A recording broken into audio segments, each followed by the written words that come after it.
This is NUBIA Focus Pro, and today I would like to share a few useful camera tips and tricks for this device. So let's begin this video by learning a few quick and useful tips. So for example, if you will tap somewhere at the viewfinder, this little sun icon appears, which you can drag to the left if you would like to reduce the exposure, or to the right if you would like to increase it respectively. So by using this neat feature, you can change the brightness of your photo as easy as just tapping on your screen and just dragging the sun icon. So very useful stuff. You can also enable the HDR photo, so make sure to do that. I would recommend that you do that.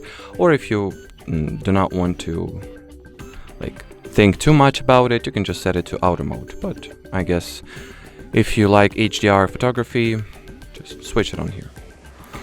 Now I will explore available camera modes. So the first one that meets the eye is obviously this 108 megapixel mode. So let me just go ahead and take a photo in the regular picture mode with 25 millimeter lens here. As you can see, in the photo mode you can switch between 80 millimeters, so the wide, regular, or macro 72 millimeter. Pretty, and from what I can see, the lens is pretty good here. Anyway, I've been sidetracked here, so I'll take a photo in the regular photo mode and then take an identical image using the 108 megapixel mode. So now let's go ahead and compare those photos. So this one is regular photo mode. You can see how far I can zoom in, and you can see yourself the level of details that it offers and retains. It's pretty decent.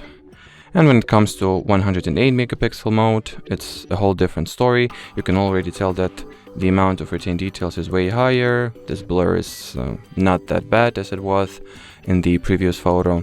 And I can zoom in way further, as you can clearly see. And if we will compare those images, the regular photo mode shoots at 12 megapixels 3K by 4K definition. And the high-res mode, obviously 108 megapixel, and the resolution is 3 times, or the dimensions rather, is 3 times as high at standing at 9K by 12K. So, those pictures obviously occupy way more storage space, but if storage space is none of your concern, I guess you can always shoot with 108 megapixels. For regular photos, we're not talking about wide angle or macro photography here, just regular photos. I guess it will be always worth to use 108 megapixel mode instead of regular photo mode, since details are higher and overall the picture gets, or the result just gets better. Then also the final tip that I wanted to share with you is, if you will go into more settings of your camera and here switch on the touch to take a photo, you will now be able to capture a picture or to take a photo by tapping anywhere at the viewfinder, just like that. If you do not find the regular shutter button convenient, or just you would like to get an additional shooting method, this is something I think is worth considering. Anyway, as far as this video goes, that'll be it. So thanks for watching, and bye bye.